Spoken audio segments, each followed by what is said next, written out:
Hi everyone, welcome. It looks like there are loads of people joining. We're nearly on about 500 people, so this is amazing to see such a brilliant turnout. Thank you so much everybody for joining. We're just seeing that some people are mentioning in the chat that they can't hear everything. Has everyone got sound? Oh, Kerry, you can. Oh, Marie and John, you're on it. Oh, this is lovely. We've got a few yeses going on. Well, welcome everybody. Thank you so much for being here and for joining our webinar. Yes. Hi, everyone. I'm Ruby. Thank you so much for joining us.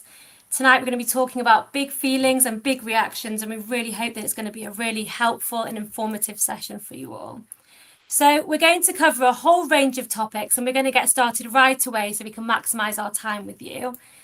But first, we just want to explain that we've interwoven a lot of your pre-submitted questions into the whole session. We've also included some of your questions, which Dr. Weisberg will be talking about as well. And what we've done is we've grouped them in themes to make sure that we can respond to as many of you as possible. So I'll just give a short introduction to Dr. Weisberg. So he is an award-winning consultant clinical psychologist and is the managing director of CAYP Psychology.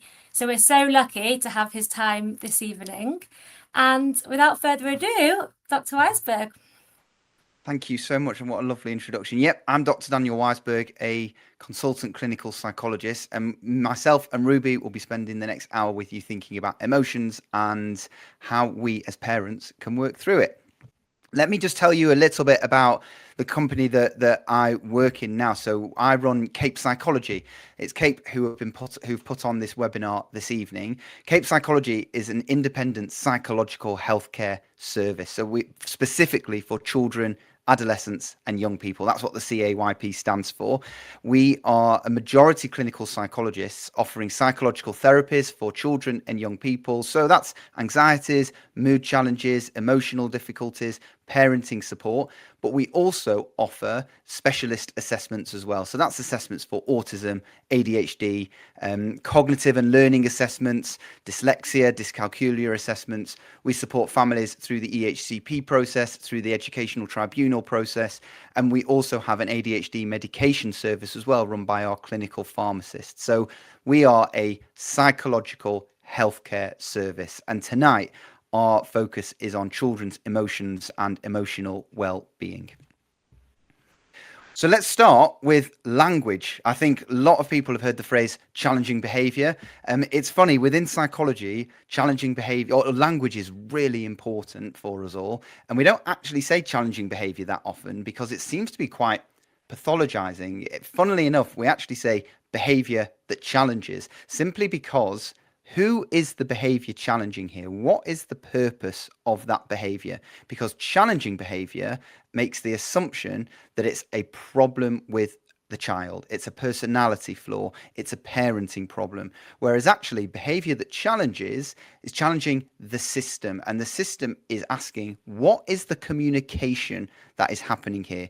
The biggest message from tonight, and if there's one thing that you take before you all leave, it is that behavior is a form of communication. So our job is to say, what is that behavior communicating? And the best place to start is the difference between meltdowns and tantrums. We get this question a lot, Ruby, don't we? The Yeah. questions of what's the difference between a meltdown versus a tantrum. I often see tantrums as a behavioral strategy. I want something. Your child is trying to get something. They want a toy, they want attention, they want to get out of a chore of some sort, and their brain is trying to get that thing. The difference with a meltdown is that this is a biological reaction that means I can't do something. A child is completely overwhelmed by sensory stuff, emotion, their ability to think has gone offline. So a child's not trying to manipulate you, they're not being difficult, they're simply trying to survive. And that difference is exceptionally important for us to be aware of. Remember, communication. And people often have said to me, it's a bit like a smoke alarm. You know, when a smoke alarm goes off, it tells you there's a warning that's here. And that's what's happening in a meltdown. A smoke alarm has been triggered and the thinking reasoning part of your child's brain has gone offline. It's not working. Your child is in fight, flight, or freeze. It's a phrase we've often heard many times before. And there is absolutely no way that logic, consequences, lectures, information will ever be processed during a meltdown. It's not possible. Your child is struggling, and we need to understand that struggle so that we're able to work through it from there. So why don't consequences work mid meltdown? Well, during a meltdown, remember, a thinking brain has gone offline. There is no way that you can think and reason and work through things rationally. So a child cannot learn new skills at that point. You can't say something or do something that's going to change. You can't make children reflect on their behavior. A punishment won't work. In fact, during times of meltdown, the things that we need to happen, like your child calming down, cannot happen with simply saying, calm down. In fact, in the history of the phrase calm down, has that ever helped anybody calm down? No, if anything, it just has the complete opposite effect, doesn't it? It makes your child get more frustrated. Imagine doing this with another adult. I am calm. Don't tell me to be calm. Hearing that is often the reaction, and trying to punish during that moment, during a meltdown, is never going to work. It's only going to make things worse. So what do we need? Support and boundaries, but not punishment at that point. You often say, don't you, it's about connection before correction. You use that a lot in your work. So I do. It's a great phrase. We have to connect before we correct. Yeah. Thank you. So one of your questions is about how low demand parenting, how effective is that? Is it just allowing your child to get away with things? So what do you think, Daniel? Yeah, we've heard the phrase low demand parenting quite a lot. And for those who've never heard this phrase before, low demand parenting is essentially removing the stressors within a child's life. But it's very easily misattributed for just letting your child get away with it. They've got no boundaries. They can do whatever it is that they want. And that is not what's going on here. So remember, traditional discipline assumes that your child is refusing to cooperate. That means they won't do something. Low demand parenting is assuming your child is overloaded, which means they can't do something. There's an analogy that I've seen recently about glass balls and plastic balls. I don't know if you've ever seen this, Ruby. Essentially, if you imagine glass balls, these are your non-negotiables. Okay, this is a ball that if you drop it, it will smash. So you have to protect these. So things like being safe, mental health, managing mental health, taking medication, things that are not negotiable at all. Wearing seatbelts in a car, all of these things. Plastic balls are the negotiables, which means they can bounce. So you can drop them for a while, but they'll bounce. You pick them up when your child's got more capacity to manage. So that's tidying your room, finishing dinner, having a bath, using your manners, all things that we might want to hope that they were non-negotiables, but sometimes we can amend them. And it's different for each family. For some people, having a bath is a non-negotiable. It's a glass ball. Fine. For others, it's not. So it's about managing the demands and the stress. That's what the low demand is talking about. Absolutely. So there's another question in relation to this about how do I know if my child is having a meltdown or if they're just pushing boundaries, which is another thing we get a lot, especially when we do our assessments at CAYP. We do. Litmus test that you can do. It's a very simple 2-question litmus test that you can check to see, is this a meltdown or is this pushing boundaries? Question 1, does this behavior stop if you give them what they want? So in that moment, if you give in to it and the behavior then stops, yes, it's likely to be a tantrum. No, then it is a meltdown. The brain is stuck in a loop. Question 2, does your child care who is watching? Yes, That means they're looking at you, they're checking your reaction, they stop that behavior when a stranger walks by, then it's very likely to be a tantrum. No, they don't care who's watching, they'd scream the same way even if they're in a completely empty field, then it's very likely to be a meltdown. So Mm. you can work it out just based on those very simple questions. Does the behavior stop if you give them what they want? And do they care who's watching? Okay, brilliant. So moving on to behavior as communication, as we mentioned earlier. It's the most important thing. Mm. Every behavior is a communication. And what we see is that you might have often heard of the iceberg analogy. Essentially, when you see an iceberg, that's what's above the waterline. That's what we see. But we all know that an iceberg has a huge amount underneath the waterline, which we don't see. And so behavior fits in exactly the same way here. So what you see when a child is reacting in a certain way is the tip of the iceberg, the bit that's above the waterline. So that might be the shouting, the screaming, the hitting, the throwing, the refusing, the shutdown, any sort of observable behavior. What is the most important part for us as psychologists, but also for us all as parents, is for us to understand that behavior. We have to see what's underneath the surface. That's the real driver of behavior.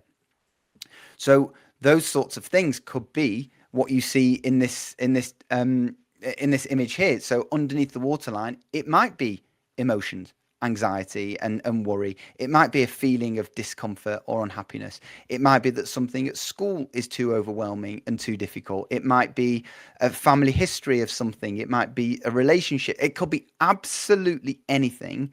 But our job is to take that step back and try and understand what's going on underneath and that context that will then help us understand what we see. If we only focus on what we see, we will very likely get it wrong. And Mm. that means we treat the behavior as the problem, not as the communication. Yeah, and here's the great example, Ruby. So what sits under the surface? It could be sensory, it's too bright, it's too noisy, it's too smelly. Emotional, I'm scared, I'm embarrassed, I'm worried, I'm really fearful of something. The cognitive side, which is I don't understand, what if I get it wrong? Or even the physical factors, hungry, exhausted. Have you ever heard the hangry phrase, hungry and Yeah. angry? Mm. There's one that's been developed recently, so it's now what people tend to use is halt. So H and A is still your hungry and the angry. L is lonely, and T is tired. So actually, it just Yeah. helps us take that step back to say what is going on Mm. here underneath that surface that helps us best understand why we're seeing that behavior. Yeah, absolutely. So often we've been asked a lot when you guys all signed up about why does it all come out at home. So Daniel and I have been discussing that whilst we've been preparing for this webinar. So here are a few of the reasons. Yeah, why does it come out at home? Now, when children's behavior come out at home, this has to be seen as a credit to you as parents, which might sound really weird because surely you want credit for the exceptional behavior and fabulousness. Whereas actually, your children are showing this behavior at home because home is a place of safety and of comfort where you are able to express, where they feel safe to be able to express those emotions. So that's the first thing to keep in mind. The other part here is that many children actually hold it together at school all day and work really hard to hold it together all day. There are rules, there are social expectations, there are a lot of demands happening at school, and many children don't want that to be disrupted. So they Mhm. hold it together at school. It's a pattern known as masking. We cover it up and we just get through the day at school, which is great from a school point of view. That school feel we've got an excellent class of perfectly compliant children. And how many of you sat watching this tonight are thinking, my my child's school report says, if only I had a class full of rubies, it would be amazing.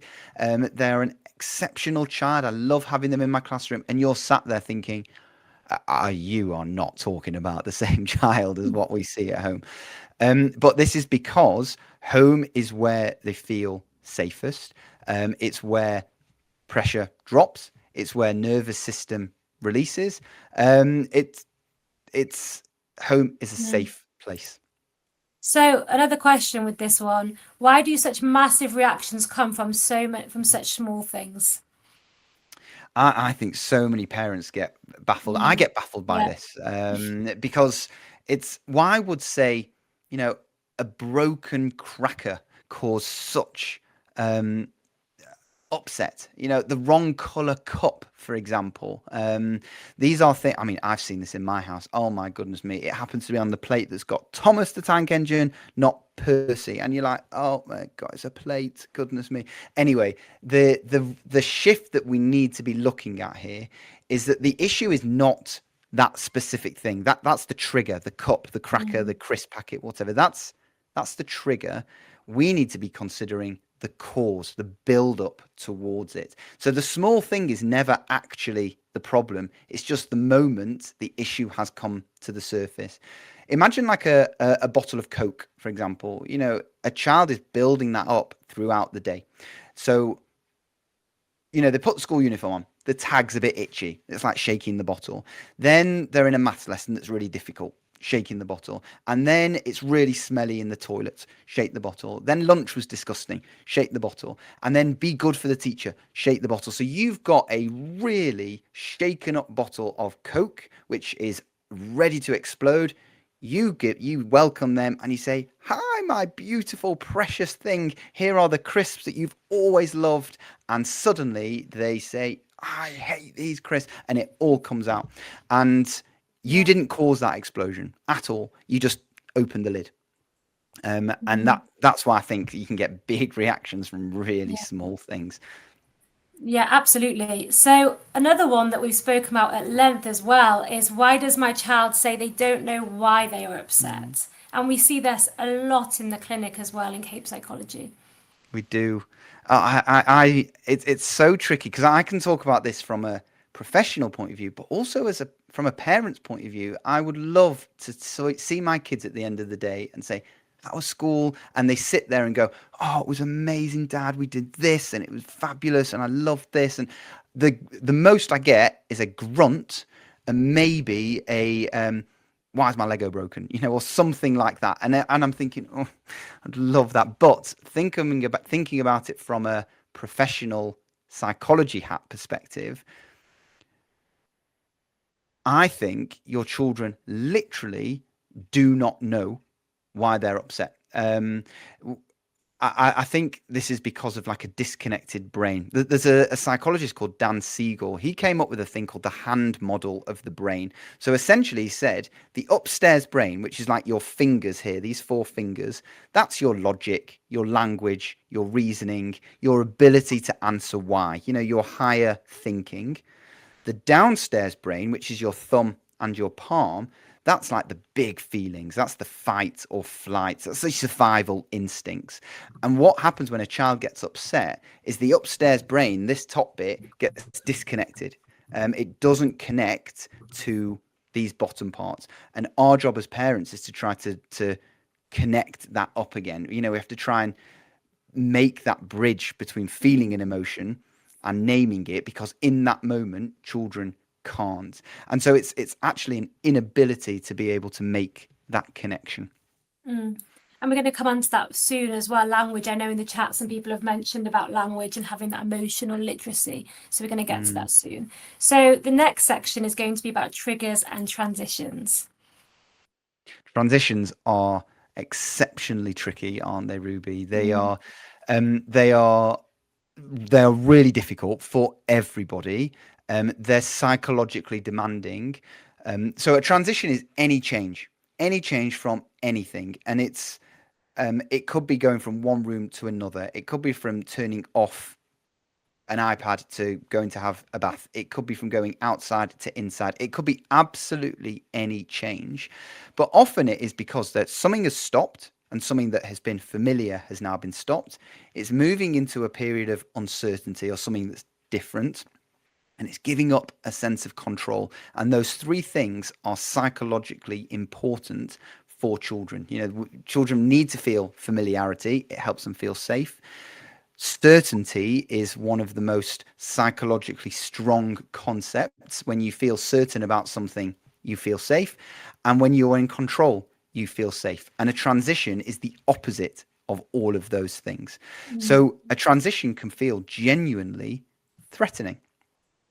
There is a biological approach to this as well. So, for example, if you are in a position of doing something that you really enjoy, for example, we're playing Roblox on an iPad, it's stimulating. We're flooded with dopamine, which is your feel good chemical. You're really engaged with it, and suddenly it's time for a bath, or it's time for some food, or something like that. You are going to be going not just that change that we talked about, but biologically going from all of this great chemical into nothing, and that feels very overwhelming. Mm. Yeah, absolutely. So, micro and macro transitions. I know you've briefly touched on it. This is just one way of looking at the difference between transitions, that you are like micro transitions are the tiny things that we often as parents don't even think are things. So turn off your screen, come down for dinner, brush your teeth. They are simple requests that we just assume every child is going to be able to manage that without any particular problem. And you compare that to the big transitions, which would obviously feel much more demanding, like you leave the house to go to school. Look at the weather at the moment, it's freezing cold. A house can be nice and warm and toasty, and then we're suddenly going out into the freezing cold. It's a much more obvious Mm. transition. Dropping off at school, you go from a parent's car or walking with a parent into school, going between parents' homes, going between friends' homes, whatever it may be. So the difference here, yes, might be in the size of the transition, but it's still a transition nonetheless. And so many overwhelming emotions happen in that gap between activities, because that's when there is the least preparation, the least control, the most uncertainty. And I think that's one of the reasons why transitions are exceptionally difficult for children to manage. Mm. This then can be navigated with that bridge building. Remember the hand thing that we talked about? If we've got a disconnect, we need to connect them. And it's the same thing with transitions. So let's use the example of we're on an iPad and we now need to come off the iPad to go and brush our teeth, for example. If we just say from the bottom of the stairs, switch that bloody thing off. Okay, I did that last night, but personal disclosure. That is never going to work, ever. Actually, we need to build that bridge, don't we? We need to Mm. work towards being able to achieve that change, knowing that it's such a massive shift. So let's connect with what they're doing now. I hate roadblocks. I hate everything about it. I hate the brain rot nonsense. I hate the 6-7 nonsense. I like it. It's mind-blowingly bizarre. Is the world that children live in, and we need to have that connection before correction. I will never understand what Italian brain rots are, ever. No idea. But if I sit next to my son and just sort of show an interest and say, "Oh, this looks great. Explain a bit about what you're doing. Tell me what's going on. I love how good you are on the iPad." All that sort of Mm. connection language. Actually, you're connecting with what they're doing right now. There is an immediate bridge that you have built. And at that point, when you've started that process, you can name what's coming next. For example, we're going to have to go into a bath. But let's use it with language that is very easily accessible. So if you say you've got 6 minutes left, sometimes that's actually quite difficult to manage, or we've got to turn that off at 7:45. Make it much more on their level. Let's watch one more video and then it's going to be time for a bath. Or let's play one more round of this game. So you make it much more relevant to specifically that activity, as Mm. nonsensical as it might be. And then you're very much able to, well, I say this in the theoretical point of view, but you're in a much better place to help support that transition calmly. Not, I've told you 250 times. Again, personal disclosure of what happened last night. So it's very difficult to do in the moment, but this is the way that it's going to be able to help us. So we're making it calm. We're engaging, building those bridges. I think that's one of the best Mm. ways to help move forward through transitions. Yeah. And we're so aware that sometimes saying these things can sound really, it's really easy to suggest these things, but we've got some more tips on how to manage these things soon, for example, with co-regulation and some other advice. Yeah. So, another question. Why are mornings and leaving the house so explosive, and what can we do to prevent this? Mornings. Dun, dun, Mm, dun. So mornings are the perfect storm of life, aren't they? Because it combines the three things that we know children and families struggle with the most. And this isn't just younger primary school children, it's older teenagers as well. But it adds together time pressure, planning and working things out, which we call executive functioning, that higher order thinking, and transitions. And as we've discovered, they are all exceptionally difficult. So remember, the explosion isn't usually about having to put on shoes. It's about what the shoes represent.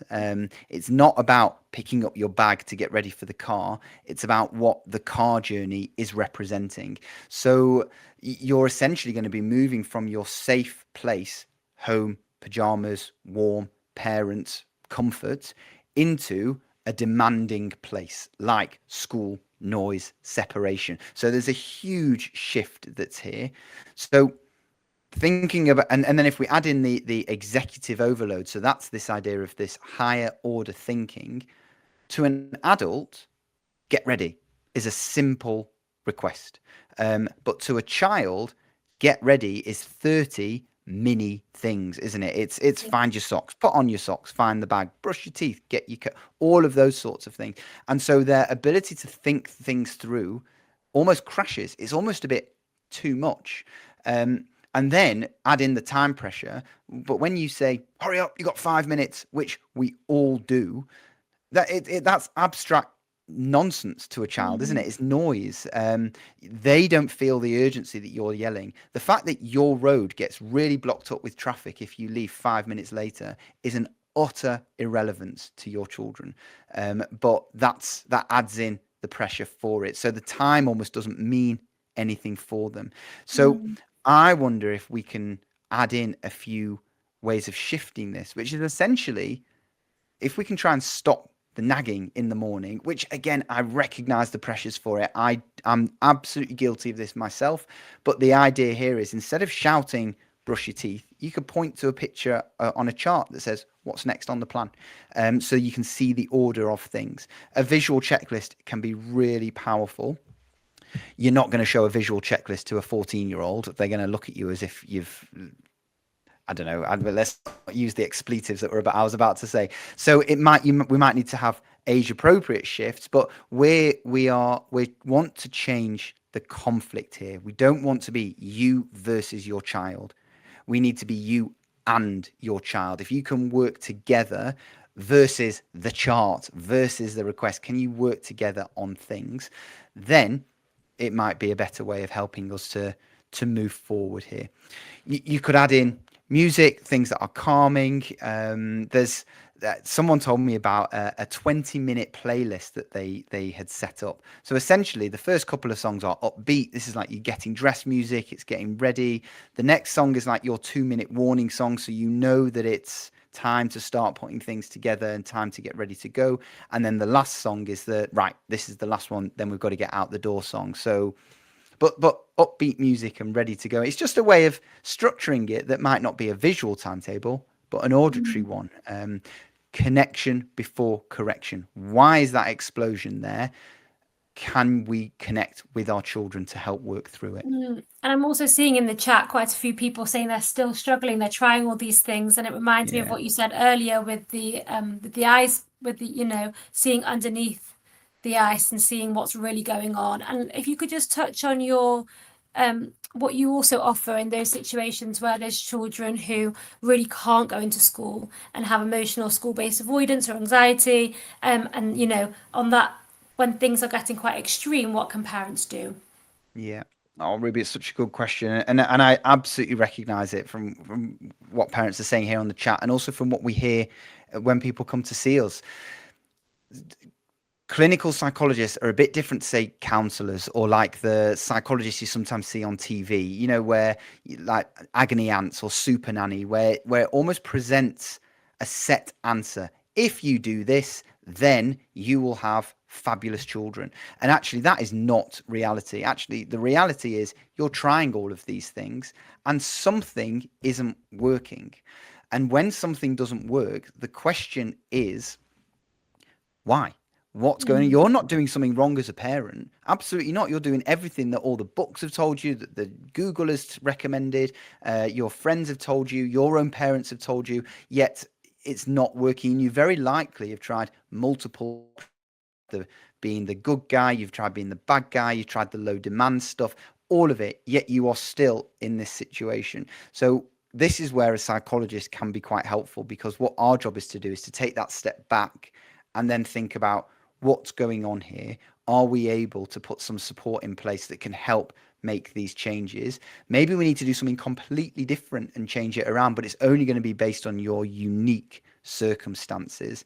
What the WhatsApp group at school is telling you is not going to be the answers.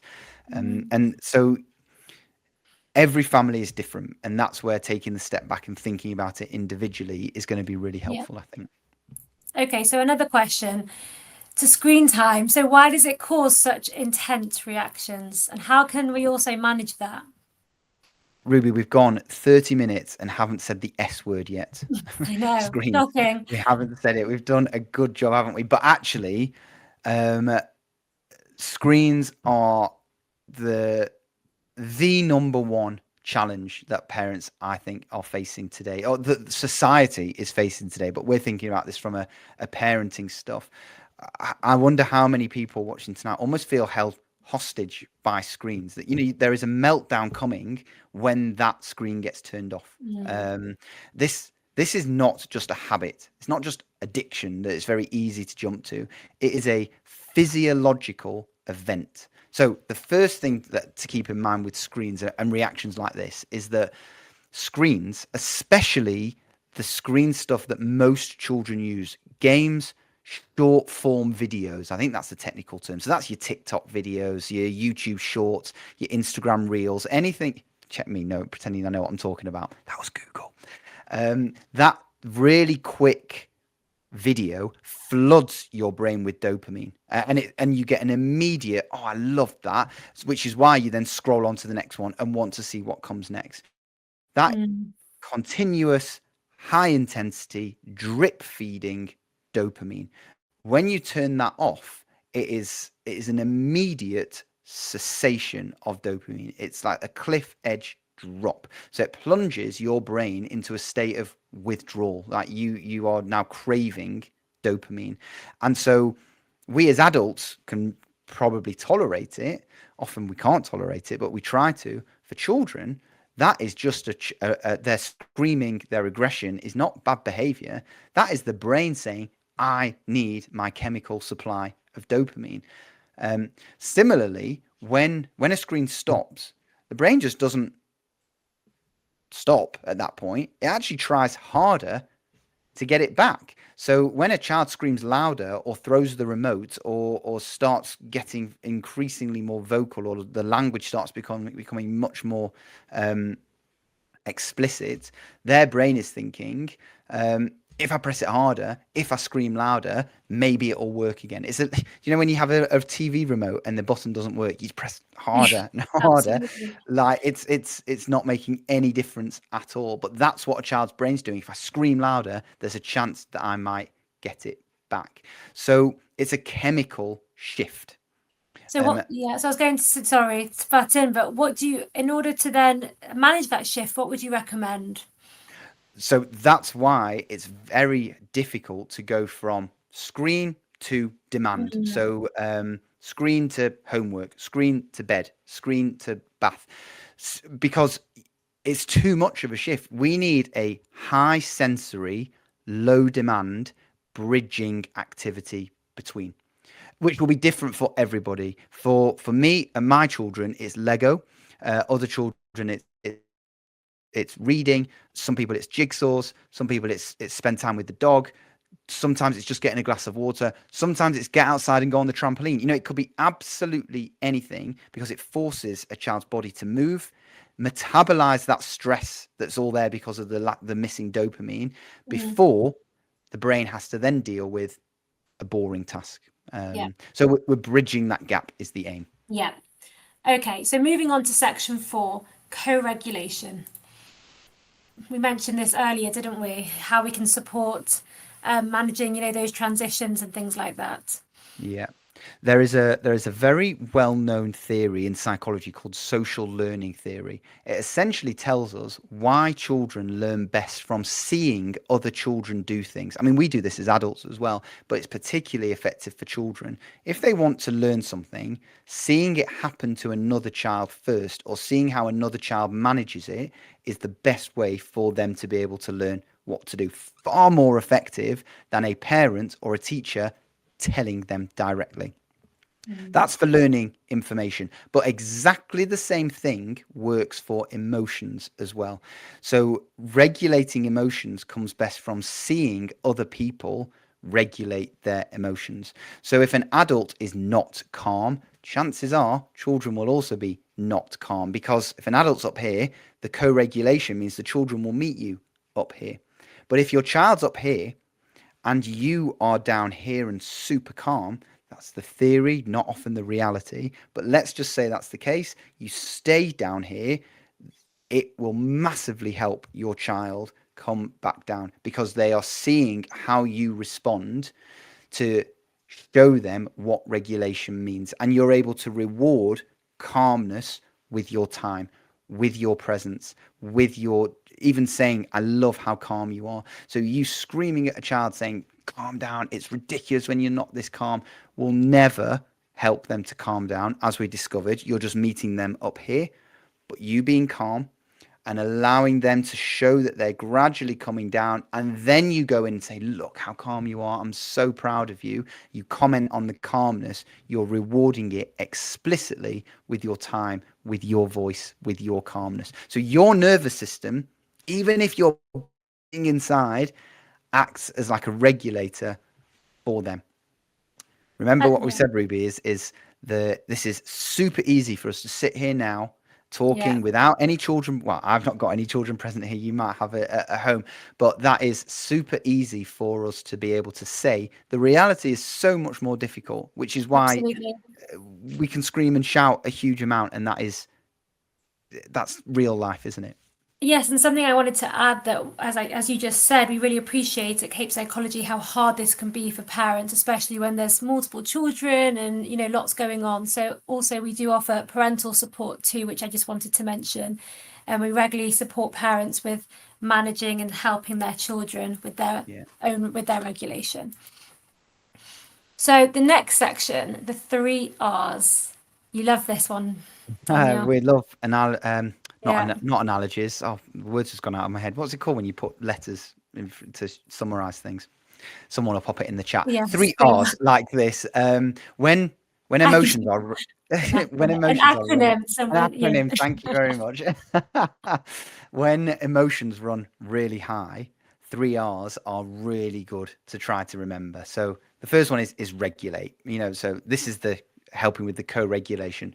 Calm your body down, slow your voice down, slow your breathing down, and even just taking a big deep breath helps you to regulate. I read something the other week that says if you come home from work, or you come home from a busy day or something like that, you're about to step into your house at home, just before you put the key in the door, just take 5 long deep breaths.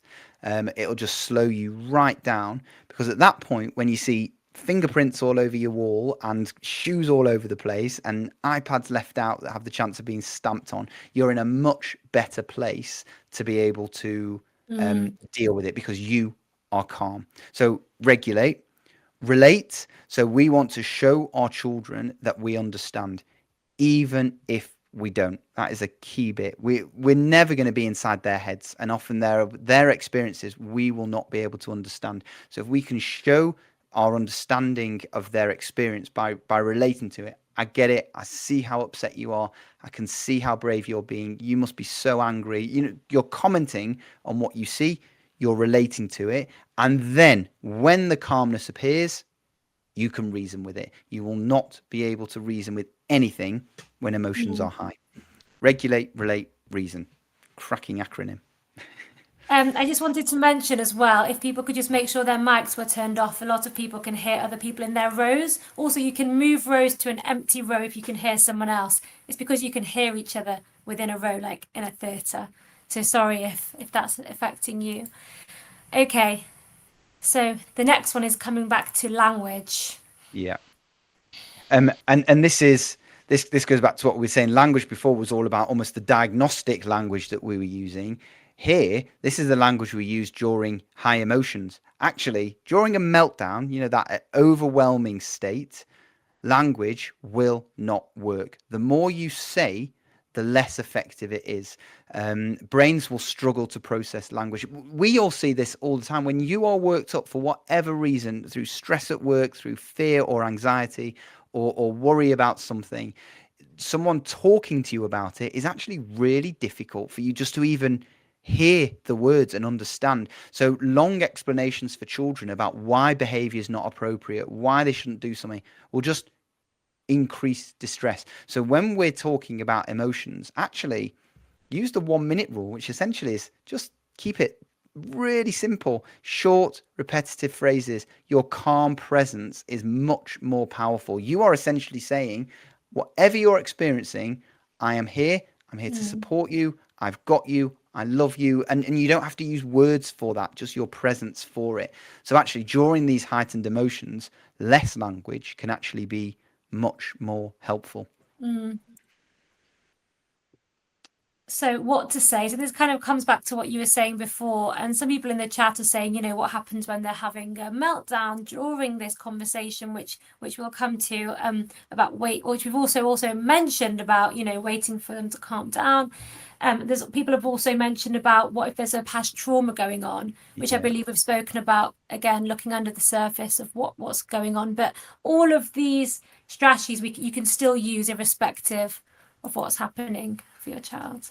So the validation sandwich is a really brilliant approach. Yeah, we're not ones for business speak, are we, Ruby? We often hear about the SHIT, not going to swear on a broadcast, sandwich, which is often what you hear from a business or an education point of view. You want to give someone a bit of feedback, so you give them something good, then you tell them the thing that's wrong, and then that's exactly what we need to do here. So we need to put the emotion bit in the middle and surround it on both sides. The beginning part is validate it. That's what we said before. Acknowledge the emotion, validate the emotion. Always validate the emotion. That is super difficult to actually do because you just want the emotion to stop because it can be so distressing. But we want to validate the emotion, not the behavior, the emotion. So we're saying, I can see you're upset. I understand it's difficult. You must be so angry right now. Anything like that. You are then, the middle part is putting the boundary in place. You can't throw things. You don't use that language in this house. It's not acceptable. Whatever the thing is that you want to deal with. And then, is there something you can do to work through it? The example that's here is, let's just squeeze this cushion together. Let's put the weighted blanket on. Let's jump on the trampoline. Let's push against this wall. It's something that you are able to find the alternative for, but it all comes from validating the emotion and recognizing it. And if you label the emotion, often there's nowhere for children to go. Look how upset you must be. Child going to say to that, they might turn around and go, shut up, I hate you. But actually, you've immediately connected, and you're in a much better place to then correct it. So we're supporting regulation, but managing the safety of it. And in regards to consequences, I'm seeing this quite a lot in the chat. Where would you say that you would input a consequence in this process? Not during this bit. That comes later, because remember, the the consequences or the responses or the learning that we want our children to have will never be effective in that moment. So if they're really stressed out and angry, and you say, right, that's it, you've lost your phone for a month or something like that, you're going to be worked up and angry, which means you're going to be saying something that you're never going to be able to see through. But secondly, they're never going to go with it. If anything, they'll be like, fine, take it, I don't want it anyway, I hate you, or something like that. So that has to come later when it's calm. So another question which we have touched on briefly. So if a parent loses their calm and Yeah. shouts, have they made things worse? Yeah. This is one of the hardest parts for parents, isn't it? Because so many times I've said it tonight, be calm, calm, calm, calm. But there is a lot of shame when you yell at children, fearing that you've broken your child or undone their progress. No. That is not what's happening.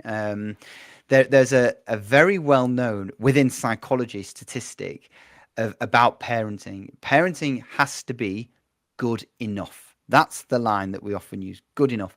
What is good enough? And the statistic is healthy parent-child relationships work best when parents are fully connected with their children, which means you're calm and connected 30% of the time. That's it. 30% of the time. The statistics say anything more than 30%, there's no real difference that's there. So actually, as long as you're connected 30% of the time, parenting is good enough, which means if you shout, you will be fine. Nothing bad will come from it. Secure attachments, good relationships with your children is not about never arguing, not about never shouting. We all shout. It is built on repairing the argument. Shouting and anger and stress is a normal part of human life. Actually, fixing it is the bit that I think is the most healthy part. So it goes wrong, fine. How do we repair and move on? And that is when you take responsibility, you reconnect, you can say, I'm really sorry. Your children seeing you make mistakes and then owning it is really powerful. That's not a parenting failure. That's actually a parenting win, I would say. So it's okay if you lose your calm and you shout. Yeah, and you often say that modeling technique is also really powerful. Modeling, how to navigate once you've already shouted, and then Yeah. hopefully your child will adopt those similar behaviors as well. So another question is, what do I do when my child is hitting, kicking, or throwing things? And this is coming up a lot in the chat about meltdowns and, also within this consequences. So if you could touch on that as well, that would be Yeah. great. Yeah, and this tells us that we're going to the next stage, aren't we? So we're going just beyond a bit of shouting. We're now going to physical violence, and we know children get bigger. Once children now turn 6, 7, 8 years old, sometimes they're just too strong, actually. So the physical response to it is very, very different, and it's scary, really scary when violence happens. Firstly, we might think we're raising a violent child, but secondly, someone can get really hurt here. So this is if we see this as a fight response to whatever is happening in that moment. Remember the fight, flight, or freeze. If we see it as a fight response rather than a character flaw, that immediate shift in narrative could initially help. This behavior happens when a child has flipped their lid, to use another phrase, like they've passed a certain point. They're in survival mode. Their body is moving faster than their brain. So the goal in that moment is safety, not compliance. You are not a teacher in this moment. You are a bodyguard, essentially. Violence happens at the peak of distress. Reasoning is never going to happen. We don't hit, not going to happen. Yet we have to wait for that curve to come down. The de-escalation has to happen before you can do anything else. So, don't just take being hit or anything like that. You can block it and stop it, but we need to keep as calm as possible. People can move. We can move people out of the way. That's the safety trumps everything. Okay. There is nothing wrong with saying, I'm keeping us safe. I will not let you hurt me. So a simple phrase like that to immediately state this is beyond anything else. But that's it. Simple to the point, because it's a violent reaction. We don't ask why. We don't lecture. That's just going to add fuel to the fire. Our job is to keep everybody safe, allow that emotion to be contained, allow that to come down, and then we're able to work through it. We're at the peak of distress when those things happen. And when would you recommend seeking, professional support, whether it's through your GP or a service, CAMS or a private service, when this is happening regularly? At what point would you think that's necessary?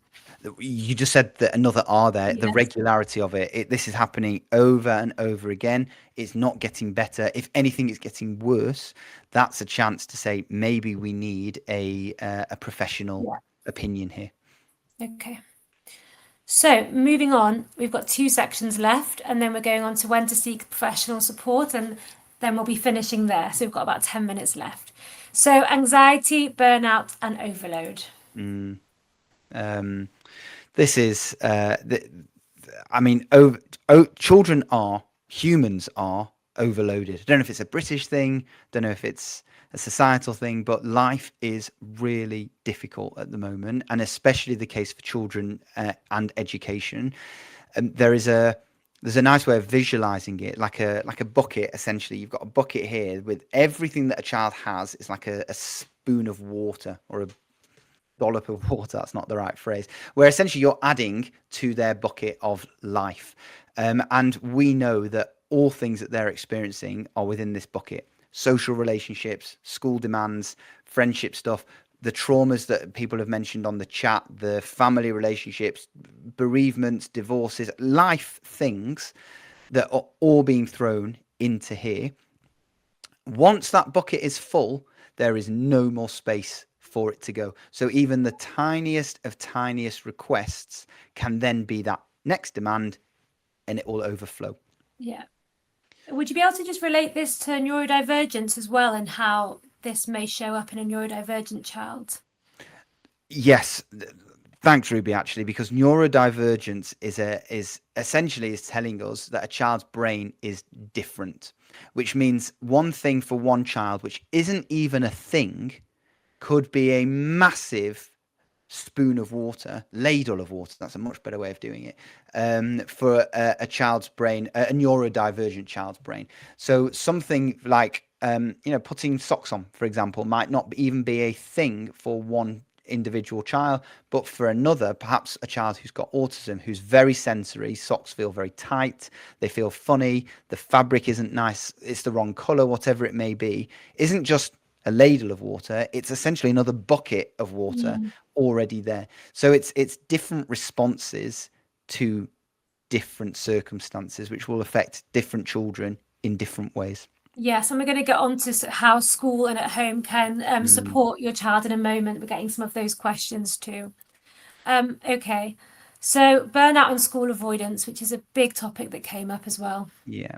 And this is now essentially telling us that our emotions have got to such a point where we can't do it anymore. So burnout essentially is when you shut down. You withdraw from it. Interestingly, when we've all found ourselves doom scrolling through TikTok or whatever it may be, that is burnout. That's exactly what it is. You have hit a limit and you just need that time to do nothing. And that might be just scrolling through. Remember all the dopamine that we talked about for children? It's the same thing for us as adults. We need that. But for children, think about it from a school point of view. It becomes too difficult to manage. They shut down, they withdraw, anxiety goes up, refusal goes up, the physical reactions go up. So if you have like a job interview or there's an exam or something, you feel the physical reaction to a mental process. It's exactly the same. When anxiety goes up, it's a mental process, but you get a physical reaction to it. So when this stress happens, you will feel ill. You will feel bad. And so you're not going to want to do anything. Nobody would. So that is not laziness. It is not naughtiness or defiance. It is an overwhelmed nervous system. It has hit a limit that cannot go any further. Yeah. So a question. So my child says they can't go to school. How do I know if it's they can't Mm. or they physically won't? Yeah. And I mean, this comes up a huge amount of time. I think every single person watching tonight will have heard their child say it at least Yeah, once, I'm not going to school. I yeah. can't do it. It's too much, or something like that. So there's a difference here again between the language of the won't versus the can't. The won't essentially is choosing not to go because there is something better. Like my bed is warmer. I want to hang out with my friends. I want to play these games. They are defiant but calm. It's noisy and annoying, but just Yeah. um, calm generally.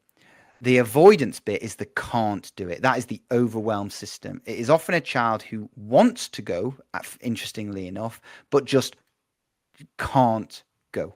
They're stopped by their anxiety. They're stopped by their emotion. Their brain sees school or even just outside of the house as a threat to genuine survival. And it becomes so overwhelming that it's too difficult. You can see this on, like, say, a Sunday night, for example. On a Sunday night, they're trying to negotiate staying up late on a Sunday. They might complain, but generally stable. That's won't. Can't is when the physical symptoms start hugely before that. Stomach aches, headaches, tears, feeling Mm, sick. It's the anxiety of what's coming next. yeah.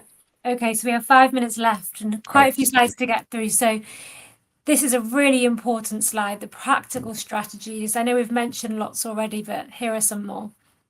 practical. I mean, I know lots of parents really love practical. What do we do about it? And a huge amount you would already have put into place. And hopefully, many of the things that we've mentioned tonight might just give a few ideas. But let's make emotions real. Emotions are very abstract ideas. Like, you can't hold anger. But if you put anger on a thermometer or a sliding scale or pictures of faces from very happy to very sad, you've suddenly made it really relevant. Connection before correction. How do we connect with that particular um, experience at that time? Declarative language. Rather than saying "put your shoes on," sometimes you could just say, "Oh, we're going to be going outside where we might get cold feet," for example. You're removing that demand. That's the low demand that we were talking about. We're just declaring what needs to happen. We're describing the circumstances. We're trying to problem solve. We're working together. We're trying to reduce threats, increase safety. Mm. So, how do I get my child to listen without everything turning into a battle? This came up quite a few times on the Yeah. questions. Um, I mean, I can't tell you how easy it is to fall into this pattern, essentially. But Mm, when we use direct commands, put your shoes on, sit down, don't touch that. For a neurodivergent or a strong-willed child, a direct command feels like a massive shove. Their brain will perceive a threat to their autonomy and they will push back immediately. This is where declarative language, the observation, the facts can be, not always, but can be helpful. So we just state a fact and let children fill in the blanks. Invites them to problem solve rather than resist. So mm. instead of get in the car right now, it's we're leaving in a couple of minutes. So it's a shift to try to remove those demands. Absolutely. And how do I support with regulation without reinforcing avoidance? Yep. Um, It's a hard it's a one. painful topic because I think parents often feel gaslit by school. Essentially, that's not to say all schools are gaslighters. Absolutely not. But what we hear this in clinic a huge amount, which is when teachers say they're fine here, um, which Mm, makes it assume that it's a parenting problem. So actually, that's not what's going on here. Quiet does not always necessarily mean calm. yeah. So we want to be able to advocate. We want to, yeah, we want to make sure that the message is made clear about what's going on for a particular child. Yes. And I that's just where this want comes from. Sorry, Ruby. before no, I was going to say before people leave, there's a few other there's one or two other slides we'd love to really quickly get through, which are super important. So Yeah. supporting children at school. Yep. And these are very common strategies that can be available, and something to link in with school, with work together with school rather than against school. That's what we want to do as psychologists. We're a team supporting your children. So is there a safe person you can go to early? Can you go through the doors a few minutes early? Is there a quiet base or a place to go to? Can we scaffold those transitions so we know what's coming next, that bridge building that we talked about? Soft starts to the day, coming in at maybe a bit of a later time. All of these are slight tweaks and changes that might make things that little bit easier to simply reduce the overload and to reduce the demand. So Yeah, just quickly about advocating for their child and staff don't see the problem. yeah, and that's the bit that I think I was talking about before about the potentially the gaslighting bit. Essentially, we need to be explaining that actually children are finding things really difficult. Sometimes you might need a professional to support you with this, but go back to the iceberg analogy. You know, what's above the water? What do you see at school? Silence, compliance, completed work, good behavior. What's the reality beneath the waterline? High anxiety, sensory overwhelm, exhaustion. You know, just because you can't see the anxiety doesn't mean it's not costing energy. Yeah. So coming to the end now, when to seek further help, really important. Yeah. So many parents every parent we see is doing the most amazing job of supporting their child, but sometimes it gets a bit too difficult, and that's where we as clinicians are able to offer that bit of extra help. And that's the time that I'd look into that, is if these reactions are becoming much more intense, much more frequent than say your peers or what you were seeing previously. You're not just seeing difficulties at home, but across settings, you know, out in shops, at school, you're starting to see the cracks in that masking. If family life is being hugely affected by what's going on, or you're just sat there pulling your hair out because you have tried everything and it is just not working. Yeah. Seeking help is a strength I see. So we have these few questions, but before we answer them briefly, I just wanted to say that people are dropping off now shortly. So if they want to be there for more webinars and get more information, to follow us on social media and to follow our website and things like that. But before we finish, we just want to just quickly touch on about the assessments and therapy and when they're useful. Yeah.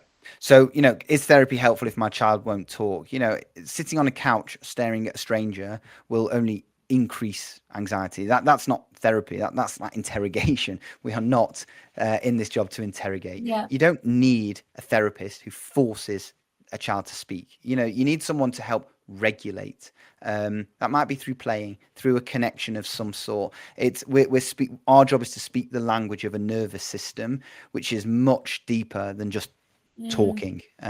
So yes, it certainly can be helpful. You might just need a bit of a different approach, and that's where assessments can come into it. Sometimes assessments can be exceptionally helpful. I know lots of parents worry about a diagnosis like autism or ADHD will put a child in a box or limit their future or stop them getting jobs. Diagnosis is not a limitation. It can be a key, but there has to be the right key at the right time. So if you are doing an assessment and you come out with a diagnosis and it makes no difference to your life whatsoever, there's no point. There's no point in doing it, and you shouldn't do it. It might give you an understanding of what's going on, but you've probably got that understanding already. If you need that support because it opens doors, for example, it will help get extra support at school. It will help make people around your child understand their needs in much more detail. Then yes, an assessment can help. And it can also help from an education healthcare process, battling with the local authority, which I know many parents are struggling with. A diagnosis sometimes can be the answer. Absolutely. So here we're just going to finish off, and just before people leave, I want to say a massive thank you to Dr. Weisberg. You've been absolutely amazing, and the emojis are all open at the bottom if people want to show, you know, how they found this session. If they want to do some claps and thumbs up, that would be amazing. We have a QR code here if you'd like to have some more information. If you want to inquire, a member of the team will be in touch with you and can talk through all of your child's needs and how we could best support you. Thanks so much for coming. And Ruby, thank you.